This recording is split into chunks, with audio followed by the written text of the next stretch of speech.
With a Formula 1 rules revolution coming in 2026 of all new cars, things are much more straightforward for this season as we head to a year of stable regulations. That's not to say there aren't some important rule changes coming in 2025, so here are the 6 of the most important to keep an eye out for. Formula 1 has ditched giving out a point for the fastest lap in 25 after it come back into play just 6 years ago. At the time, F1 argued that bringing back the bonus point on offer would add an extra layer of intrigue to races, and they said it was something fans had been pushing to have once again. Indeed, it had actually been a part of F1 in its early World Championship years, having previously been given out between 1950 and 1959. But the hopes did not quite match the reality. While there were times when it proved quite intriguing to see who could end the race and grab the extra point on offer, too often it proved to be a damp squib. In fact, a pattern would be repeated, where whichever of the top drivers had ended up with a nice gap behind them on the track, so they had a buffer of a free pit stop, they would end up getting it because of the freedom to get some fresh tyres on and come out on top.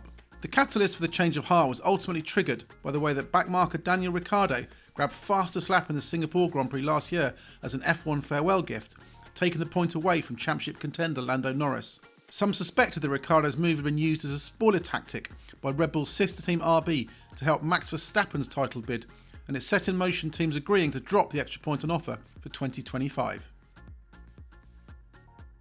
Formula 1 cars have been getting heavier and heavier in recent seasons, not helped in part by bigger power units, the need for batteries, and ever tougher safety requirements. A lifting of the minimum weight from 798 kilos to 800 kilos is taking place this year, but this is a rule that's actually been designed to help some drivers. The minimum weight combines both the car and the driver, so it means heavier racers have always had a slight disadvantage. To help level things up, a minimum driver weight allowance was set at 80 kilograms, with teams needing to add ballast for anyone underneath that. For 2025, that minimum driver weight is being increased to 82 kilos, which is why an extra 2 kilos has been added on to the overall car mass. Following the problems that drivers suffered in the heat and humidity of Qatar in 2023, the FIA is introducing a new cooling system for this season. When conditions are deemed too hot by the FIA, which will be a forecast predicted exceeding 30.5 centigrade, the governing body will declare what's known as a heat hazard. Teams will then have to fit a special system, which is in effect a battery-powered cooling vest that pumps a coolant around the driver's body. The cooling equipment is being provided by American company Chill Out Motorsports, which has a good pedigree in racing, having helped deal with keeping temperatures under control in Formula E batteries, as well as solutions to help driver comfort in WEC and NASCAR. Having worked with the FIA, Chill Out Motorsports has made a smaller version of its Cypher Pro micro cooler so it fits inside an F1 car. The drivers will have to wear a special shirt that features about 48 metres of piping that wraps around their chest and back.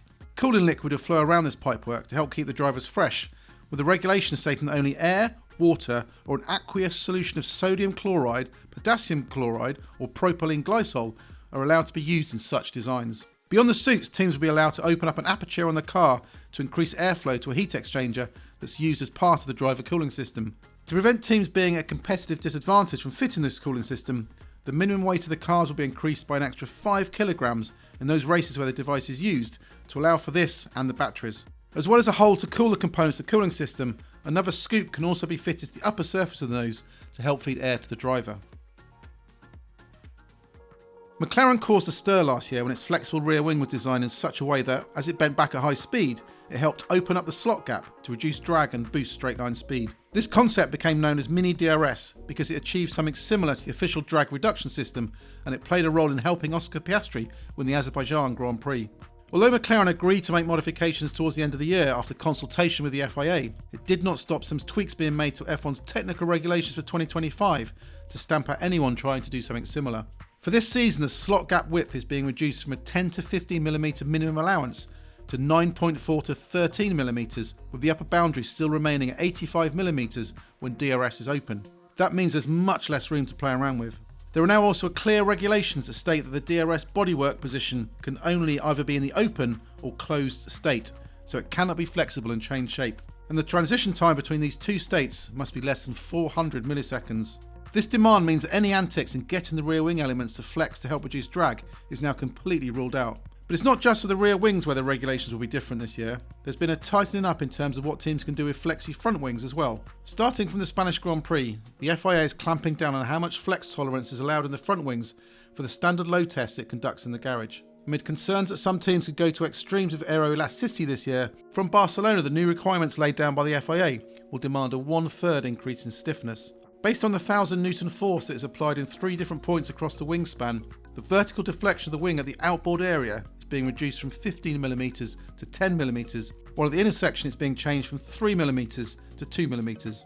It's not clear yet who this change will hurt the most. Last year, McLaren and Mercedes led the way in Flexi wing designs, as main rivals Ferrari and Red Bull lobbied the FIA for some clarification over whether or not the two squads were pushing the limits of the regulations too much. The FIA did conduct some extra analysis of the cars, using high-res video cameras from the Belgian Grand Prix to help monitor the behaviour of front wings, but in the end it felt that nobody was doing anything untoward.